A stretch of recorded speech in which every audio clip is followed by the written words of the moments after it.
And we look at other people's and we're like, really want to be that, really want to be a teacher, really want to be a pastor, really want to move in that direction. And it's like, no, no, no, no. Who did God create you to be? What's your nature? So we need to break free from trying to be more. We often think more is better, and it's just simply not. Not true. More is just different, and more is just more. Sometimes more is worse. Welcome, everybody. It's time once again for the next chapter with Charlie Hedges, as he explores turning the page on his life and yours.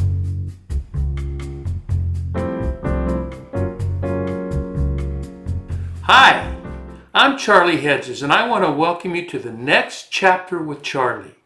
Our very special guest today is Melanie Cox, whose popular book, You Have to Know, hit #1 on Amazon. That's a big feat. That's so great. Congratulations, Melanie. Thank you. Melanie, a bit about Melanie. She is a passionate author, speaker, and she also is a marriage and business coach who helps women break free from shame, perfectionism, and religious striving. That's interesting. We'll talk about that. Melanie comes from a place of radical authenticity, hope, and restoration. Let's bring Melanie on the show. Melanie Cox, welcome to the next chapter with Charlie. Thank you for having me, Charlie. Yeah, it's great chatting with you. As I was thinking where to start, I think a good place to start, a general place to start to begin our conversation, might be for you to tell us a bit about your latest book, You Have to Know. What's that about? I love my book. So I didn't write the book. I didn't write it to be published. I wrote it because I thought I had thyroid cancer. And I just remember sitting down, I've got these 5 beautiful miracle babies, and I thought, oh, what have I not taught them, and what do they need to know to go forward in life? And I'm a woman of faith, and I thought, would they rest in what the world thought of them, or would they rest in who God knew them to be? And all of a sudden, I had this burning desire where I started writing all of these things for the kids. I'm like, little girls, you have to know you will never be enough by the world's standards. You're not pretty enough. You're not smart enough. You will never be enough. But if you can see yourself through your Father's eyes and really search for who you were created to be, well, then you'll always be enough. And it would be the boys if they were anxiety and strife and in business and all the things I'd learned, and took it to a publicist, and I'm like, I need 5 copies of this. She's like, I got to publish your book. And I'm like, 1000% no. And I'm like, I would never have written this had I thought my neighbor would have read it. And she's like, okay, well, you just pray about it. All right, I'll pray about it. Nope. The answer's nope, nope, nope. And then my little niece calls me from overseas, and she said, Auntie Melanie, hi, Chloe. She's like, God says that you're to say yes for a year to everything. And I knew when she said it, I'm like, well, there you go. And I cannot believe it. I myself am mind blown with how well it's done. It's won the Christ Light Book Award and the Kingdom Impact Award, and it's just crazy. It's mind blowing. That's wonderful. That's wonderful. You say you teach your boys. Yeah. I think you said your boys. That it's important for them to try to discover in God what you are meant to be. How, that is a huge question, Melanie. How do you discover who you are meant to be? Well, I don't teach my boys that. I teach my girl. Everyone should know that. Okay, yeah. I thought you said your boys, so that's why. Yeah, I'm sorry. I would teach, the boys would learn a lesson, but it always follows with that. We live in this comparison world, especially today. Instagram's the worst. It really is. And, you always want what your neighbor has or what they're doing. And everyone's just a little bit more happier than you are. And then you want to be successful or famous or all these things you think you are supposed to be. But each one of us is created so uniquely specific in the kingdom of God. And if you can't realize what you were created for, the thing that you loved when you were little, the thing that makes you happy, the thing that you truly excel at with very little effort, then you will never live the purposed life you were supposed to live. And I don't think you will ever truly live in peace. It's impossible. I was thinking when you talked about living in a comparison world, I think it was Annie Lamott. I was in a small conference with her, and she was talking to us and said, when we do comparison, we compare our ordinary selves with the very best self of another person. We don't consider their ordinariness at all. And they are exactly as broken as we are, but we don't take that. So the comparison is a false comparison. we try to compare our ordinary self with their best self, and it's just not fair. It's just not fair. I think that was a great observation. Or real. I know a girl, and I'm not going to throw out buses, but man, if she hears this, she'll know who she is. She does these photo shoots in her backyard with these green screens, and she puts on full ball gowns, and she opens up her doors that she does fake things behind, that she's always on vacations on the most gorgeous place in the world. She's in a tiny little backyard. People always post, and it's not the first take. It's hundreds of posts for you to see the very best of them. Every single person struggles. We live in the world. Everyone wakes up. I don't care how much money you have. I don't care how amazing you are. Man, every person I know struggles with something or another. Absolutely. You do not have no one has a perfect life. And if that's all they're showing you, well, then you're comparing yourself for a lie. And You know isn't that what? what social media is all about? Yeah. If you want that life, go buy a green screen and do what she does. Put on a ball gown and open up a fake door. But it's not real. You know what real Instagram would look like? Real Instagram would look like waking up and being like, I'm so overwhelmed today. I'm out of coffee beans. I can't find my dog. My kid doesn't call me. That would be make a real Instagram, because that's real. That would be real. Or even better, lose social media. Yeah. I don't get it. I'm not on social media, so I don't get it. When I read, sometimes I read those. I don't have anything Oh, it's to so do with social addicting. media. They make it Oh, so is it addicting. really? Oh my gosh, I'm so addicted to talking dogs. It's all AI, and I know that, but like dogs that find long lost mothers, there are these whole stories. I'm like, oh, little kittens that are best friends with monkeys, and it's so fake, and I'm so caught up into it. It's the worst. But it's made to be addictive. They've proven that. It feeds you what you want to see. So, Oh, of course, of look at the end of the course. day and see how many hours you spend on useless doing nothing. It's pretty sad, actually. Oh well, don't tell me as a retired guy with no hobbies or or efforts that I'm working with. Tell me, I get the idea of not doing nothing any day. But I'm also okay with that. I've Yeah. gotten to where I'm okay with that. I'm older. I'm retired. I spent my life doing good. Now's the time for just being. Now's not, and I'm recovering from therapy, some radiation therapy, and I'm recovering from that. So that's slowed me down a bit. But I've just gotten comfortable with not doing anything productive. I've written blogs on that about losing the need to be productive. We have this, and I think it's a very American thing. We have this need to be productive, and that's not really helpful. We think we're a better person when we're productive. I think that's a thing in America that maybe not be true internationally. Yeah. But I do feel we need the need to be purposed. Purposed and productive are very different to me. Yeah. Yeah. Oh, very, very much a purpose. I do have a purpose now, and it's now I serve as an elder to my community. I love that. That's what, and it's an intentional elder, not just an older guy, but an older guy with, God help me, with some wisdom, with some experience at least. I think it's presumptuous to say I'm wise, but I've done a lot of things right and wrong, and so I have a lot of experience that I can share with people. And my biggest thing that I do when I'm working with people like that, especially in my community, is I listen. It's all about listening and Hmm. being someone who through my nonverbals cares. They get a sense of that I care about where they're at. I love that. So tell me, you talk about there's a couple things I want to talk about. You talk about how to break free from self-doubt, shame, perfectionism, Hmm. and religious striving is another one you did. I'm kind of curious. I really want to know. I think our audience probably really wants to know about self-doubt, shame, and perfectionism, because those are huge roadblocks to living a purpose life. But I'm curious about what you mean about religious striving. Oftentimes I see this a lot, and I speak at women's conferences, and I speak all over, and oftentimes you see people and they want the limelight, and they want to be, it's like, they want to be the one who prays out loud, and people want the spotlight, but if you're not ready for it, they don't realize it burns you.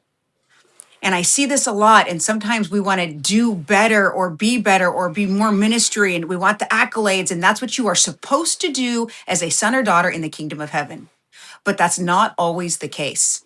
One of my favorite stories in the Bible is in Revelations, that when you get to heaven, Jesus hands each of us this little white rock and it has our name on it. And it's not like he's going to hand it to you and be like, your name was never Charlie, your name was Bob. Here, Bob, welcome to heaven. It's not. The word name translates to a nomen, and it means in the nature of. Right. And that is so beautiful, because what it means is we each have our own function in the kingdom of God. And maybe your function is a listener, and that is the greatest function that you can possibly do. And God says, oh, Charlie, I'm going to make you a listener. The nature of you is wisdom and nurture, where someone can find rest. So we always think what we're Mm. supposed to be in heaven and what we're supposed to be in the kingdom and religion. But what we need to do is we need to pray and say, God, where am I supposed to be? Where would you have me? I do not have a pastor's heart. I'm the worst. I really wanted to be a pastor for a while. And when people would come and talk to me, I am not Charlie. I'm like, get it together. Seriously, come back to me and get it together. I can't sit here for another hour and listen to this nonsense. Go get your life together. It would drive me crazy. But I'm not Oh yeah, purpose for I that. never, I didn't do that either. I was in the religious community. I was a Yeah, pastor for 7 years, and that just, I only lasted 7 years instead of the local yeah, church. I want to do what I do in church work. I want to yeah, do that in every day in the work world, yeah. and so I But there, became. but there are people. I've got a girlfriend, Christy, who will sit for 30 hours on one subject, and she is actually invested in it. And I see her sit there and be like, and then what happened? Oh my gosh, I'm so sorry. Can I pray with you? And then what happened? And I'm like, Christy, how could you sit and listen to that so long? And then she's like, because I love the people.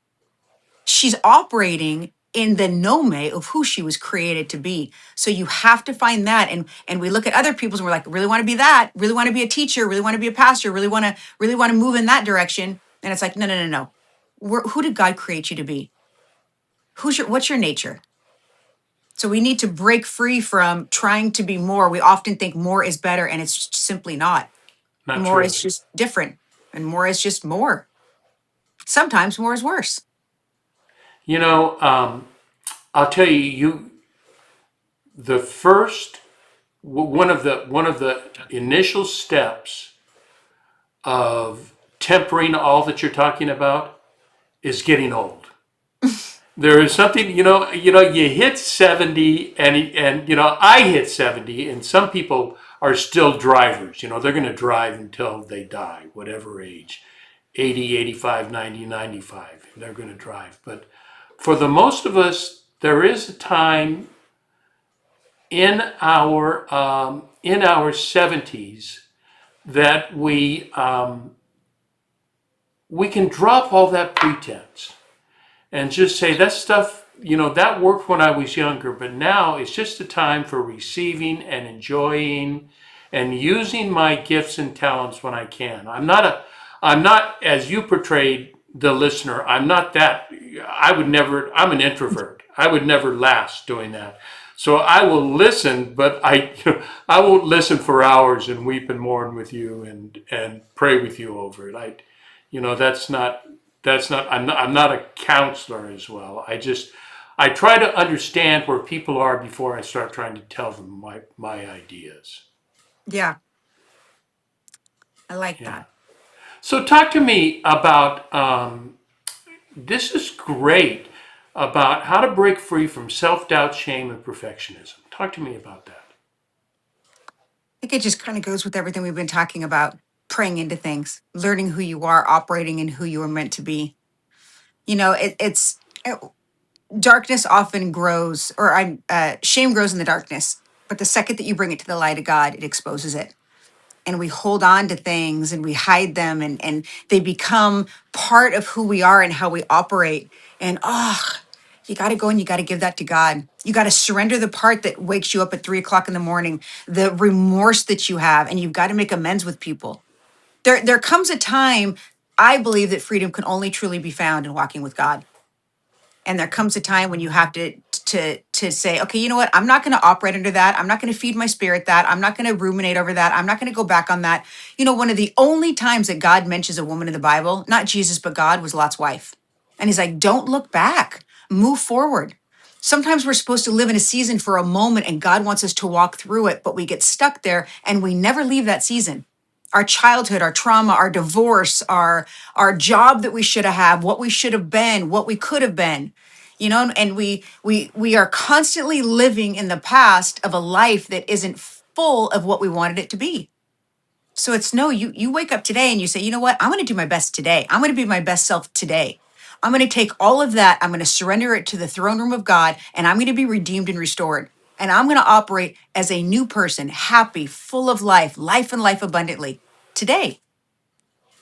So I'm curious, what do you have to say to people who want what you are, who desire and need what you are advocating, but theology and religion are not in their field, and that's a whole different project. So what do you have to tell those people about self-doubt, shame, and perfectionism?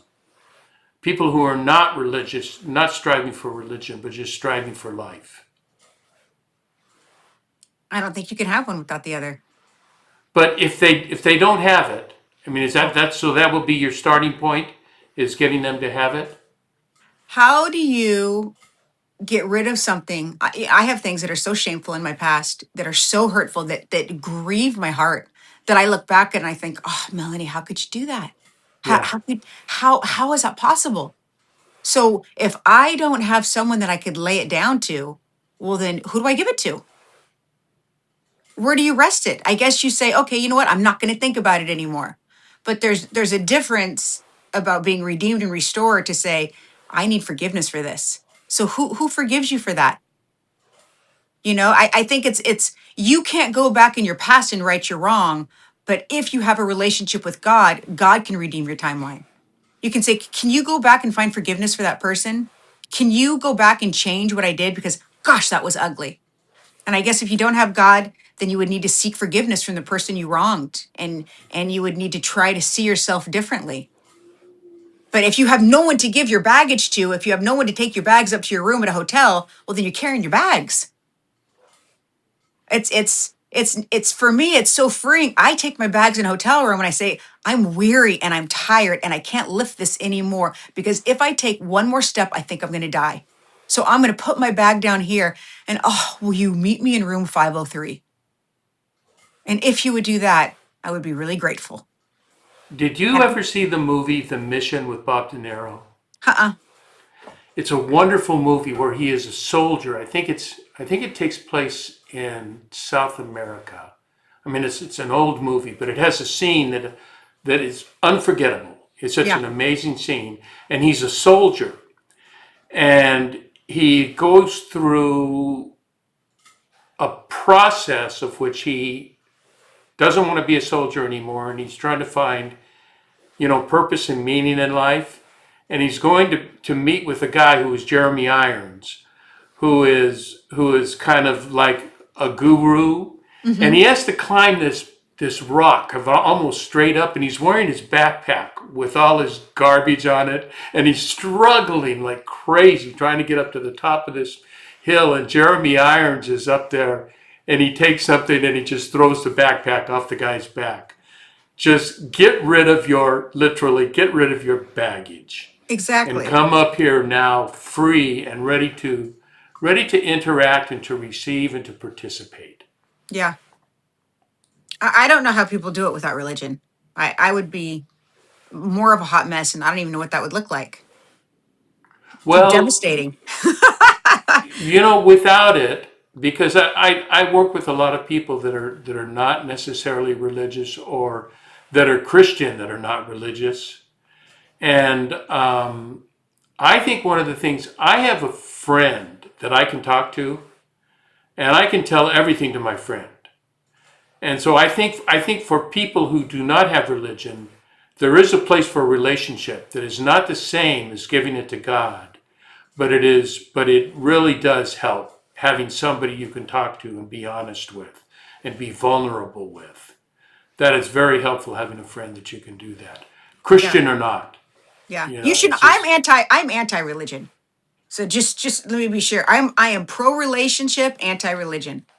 I am too. That's why I'm Episcopalian. We're not Yeah. religious. Well, I in my particular church, it's not.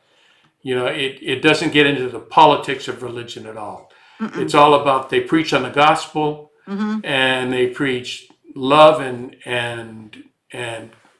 good habits, Yeah. and it's wonderful. And we take communion. Communion is big for me, Yeah. and we get to get on our knees and beg for the body and blood of Christ every Sunday. And it's wonderful. As a matter of fact, I have my prayer room that I go to on a daily basis, and I have it all set up with for wine. I'm an alcoholic, so I turn water into wine every day, and I drink water and a communion wafer, and I take communion. I give myself communion every day, and I use the Episcopal rites, the Episcopal liturgy, and it's just wonderful. It's delightful. I like that. I grab my communion on my way out with my cup of coffee and I'm like, God, I really blew it today. I'm going to need this in the car.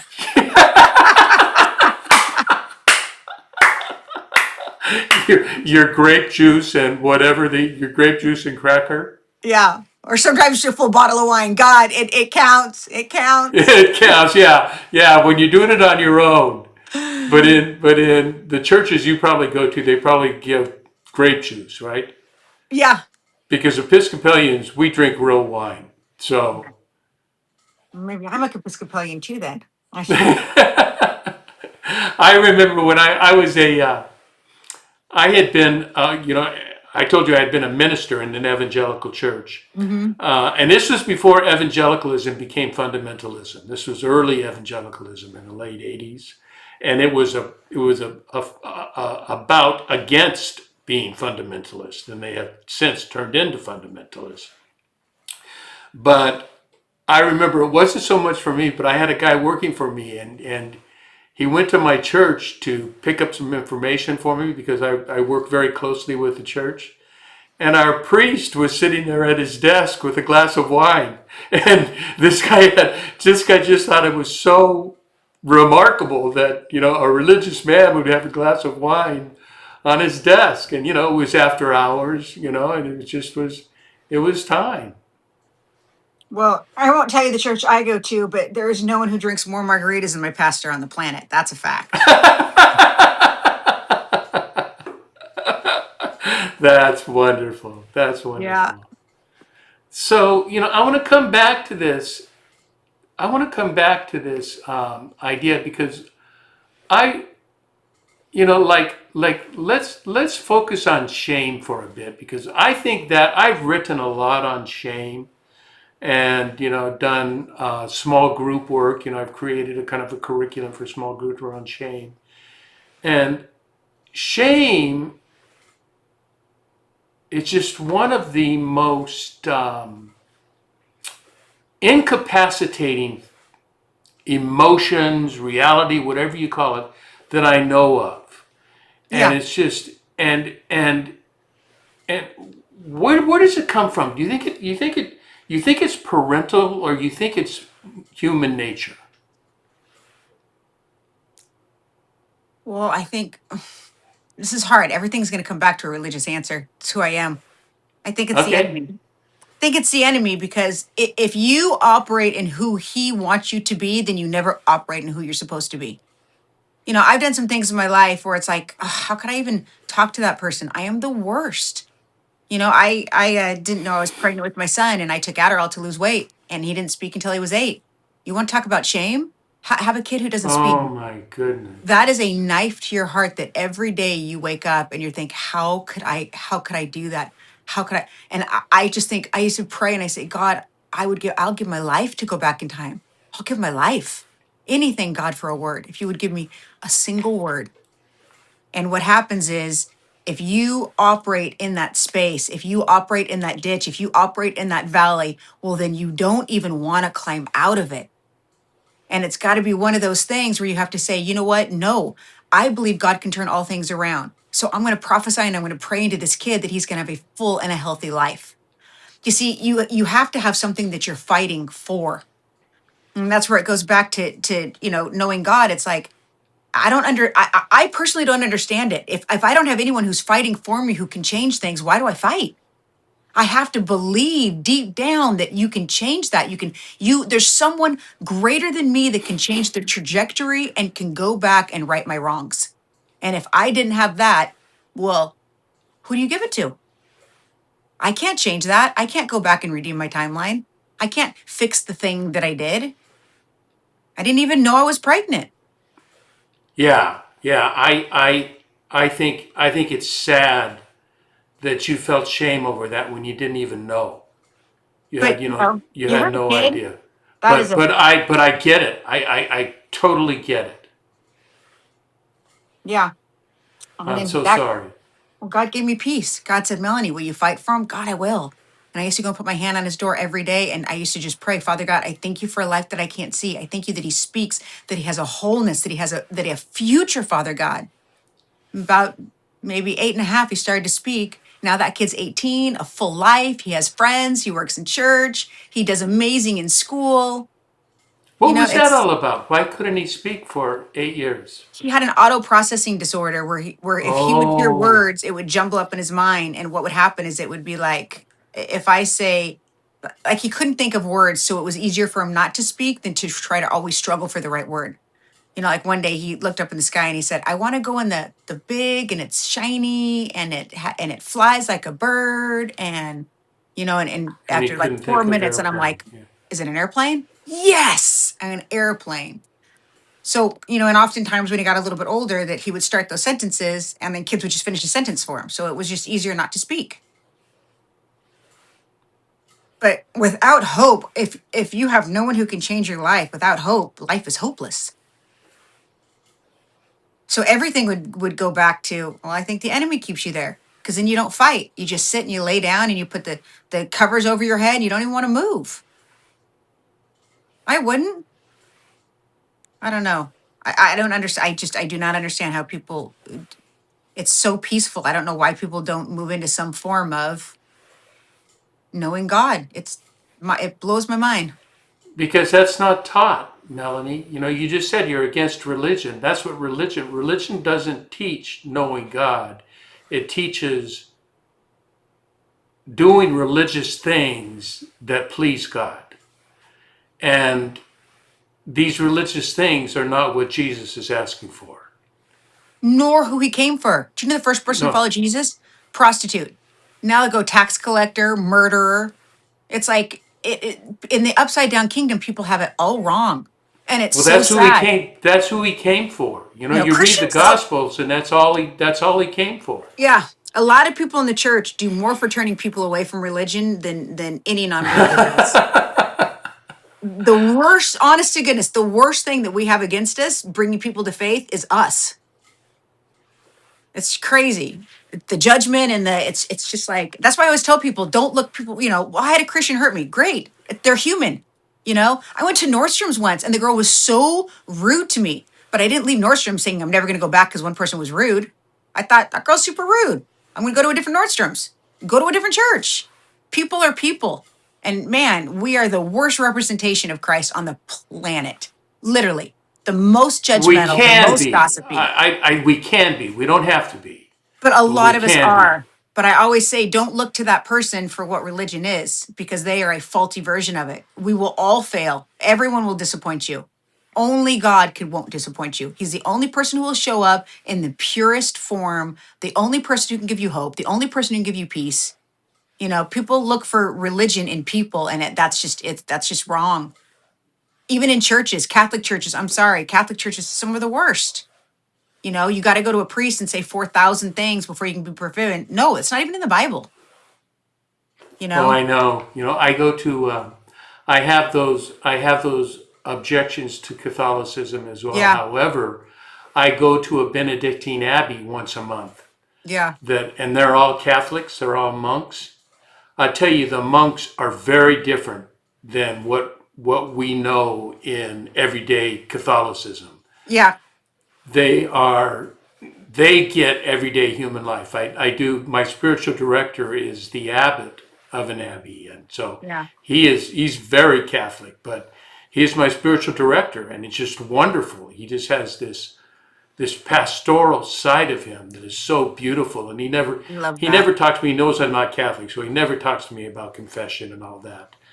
But so I don't get Catholic rules from him. He's not trying Yeah. to convert me to a Catholic. He's just trying to walk alongside me as a Christian brother. I love that. I would do well. I want to go in the world and have, those like those red Family Feud buttons that are like, like I just want to go around when someone says something, just be like,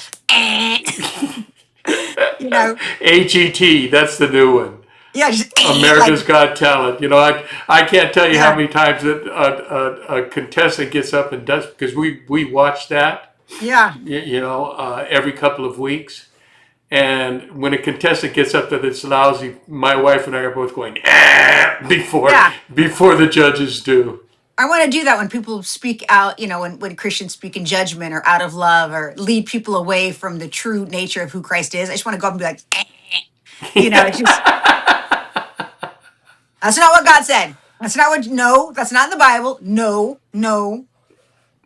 I want that ministry. I Yeah, would be fantastic at it. yeah, yeah. I went to seminary in 1980, and I had only been 1982. I had been a Christian 2 years. And do you know what drew me to seminary? What? The Bible.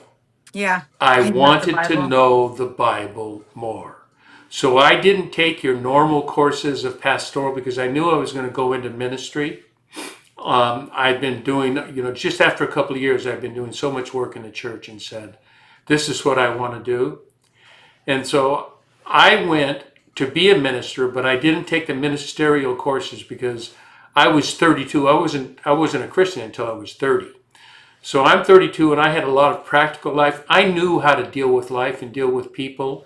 I just wanted to know more about theology, so I did MAs in Old Testament Greek and Old Testament Hebrew and New Testament Greek. I And would love that, that class. oh my goodness, I loved the Bible. Yeah, me too. And I continue today. I read Yeah. it regularly, and I read it two ways. Are you familiar with Lectio Divina? Uh-uh. It is reflective reading, and it just reads you get into the Bible, and it is very contemplative. It really relies on contemplation, and you can take any piece of inspirational literature and use it, but I use Christian mystics. I read them, and then right now I'm just finishing James because I only read a paragraph at a time.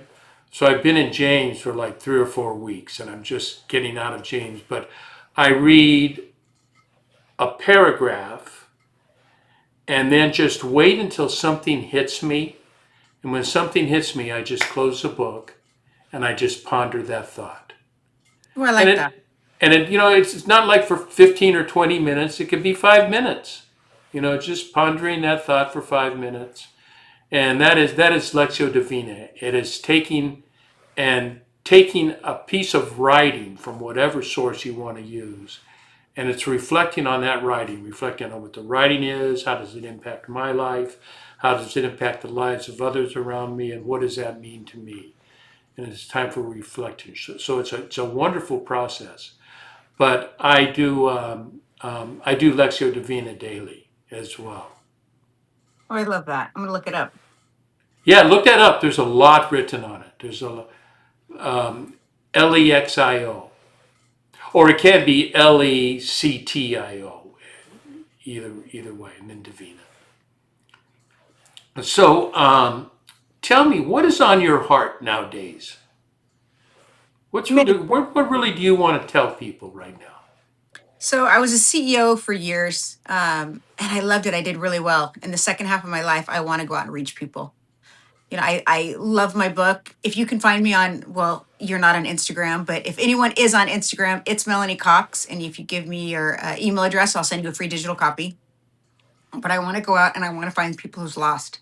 I want to find the one who's sitting by a tree by herself and just feels sad and lonely. I want to bring people into the fullness of life because I have experienced such a good life. And I have had more fires than most people should have to go to, and I keep popping out of them. And I've started to realize the older you get that fires can either destroy you and burn you or they can refine you. And that choice is yours. So I want to go out and tell Mm, other people to be like, don't choose wrong. Don't let this season burn you.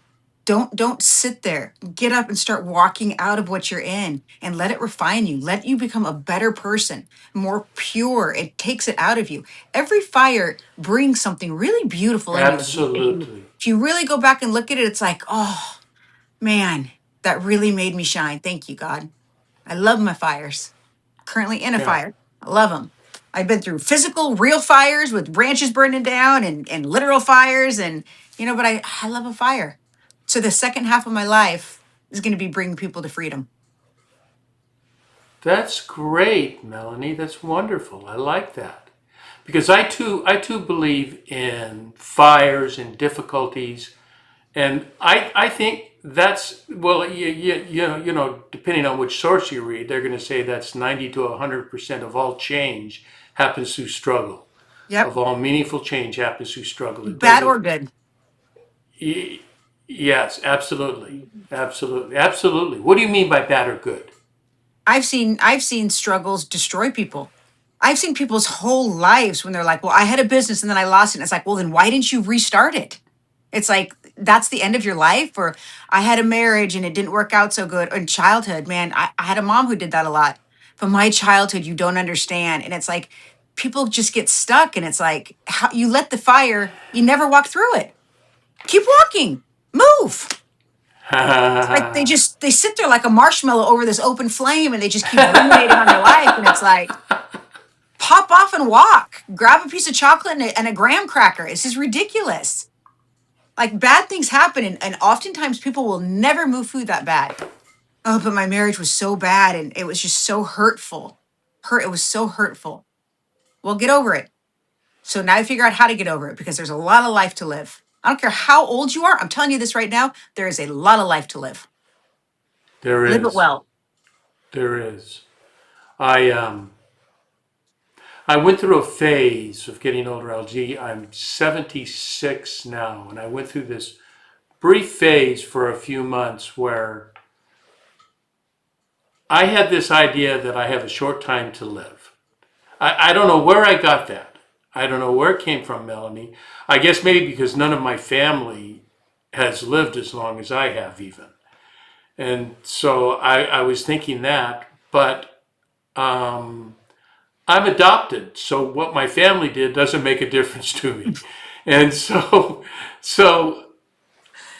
I now look at, I know I'm going to die, so I can't pretend, but I'm looking that I'm going to live at least until 90, probably 95. I'm Longer. healthy. I'm in good, well, I mean, there's some reality in Yeah. there. Say, God, I want And to be Abraham. What was he? 720? Make me Abraham, yeah, God. yeah. Yeah, there's been there have not been a lot of people that have repeated that Yeah. since. But it's a wonderful freedom knowing that I have more and that I it was really stressed upon me, I think, by the Holy Spirit, that my life, it's really on a daily basis. Yeah. I just wrote on this, it was a quote by C.S. Lewis that I wrote on, and the quote was something like this: You can't change the beginning. No, you can't go back and change your beginnings, but you can start where you are now and you can impact or change your future. by what you're doing now. You can't change what has happened in the past, but you can start now and impact what goes on. And as I did that, I realized I have never been a future thinker. I have always been a now thinker. And, my entire life, even my business life, I didn't think, is this going to lead to, because I had a successful business life. I ended up retiring as executive coach to 5 CEOs of billion-dollar companies. And you can do it, just with 5 guys or 5 CEOs of billion-dollar companies, you can make a nice living working 25 hours a week and coaching your son in baseball for another 25 hours a week. It's a So, good life.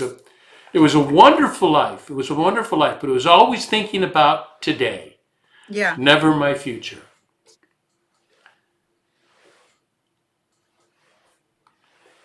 Does that strike you in any way? Oh, no, I like it. It's yeah, I like people who live. I like people who live in the fullness. I like people who know that there's more. Man, I'm going to keep going until the day I die. There's always going to be a tomorrow until there's not. Well, I'll tell you, you do have one thing. You have the gift of inspiration, but you have the gift of encouragement. Thank you. And I think there's a lot of people you're going to help, Melanie Cox. I hope so. Come get my book. It's Melanie Cox on Instagram. Melanie Cox on Instagram, and you can go. I have a link in the show notes to your book on Amazon, so people can get your book on Yeah. Amazon, Or a digital. and I'd be happy to send it for free on digital. that would be great. That would be great.